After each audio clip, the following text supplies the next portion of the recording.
casa de adobe, y aunque era muy pobre, vivía muy feliz. Junto con mi padre sembraba las tierras, en esas laderas sembraba un guamí. Por buscar fortuna dejé yo a mi casa, de raite me vine hasta acá. En estas paredes de hierro y cemento ahora vivo solo en esta ciudad.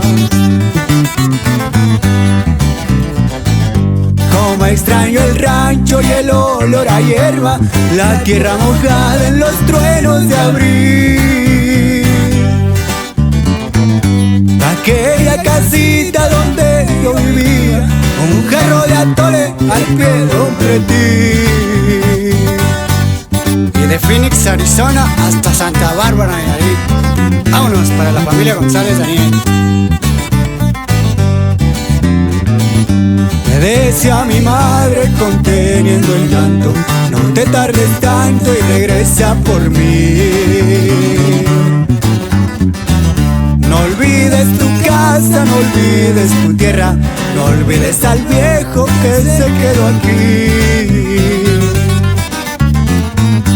Hoy de qué me sirve tener ya dinero, si lo que más quiero no lo tengo aquí.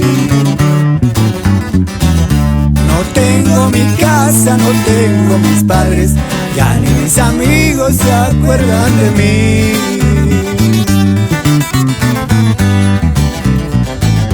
Me vine del rancho buscando riqueza y con más pobreza me vine a encontrar. Ahora me doy cuenta que la gran riqueza es la naturaleza que se quedó allá.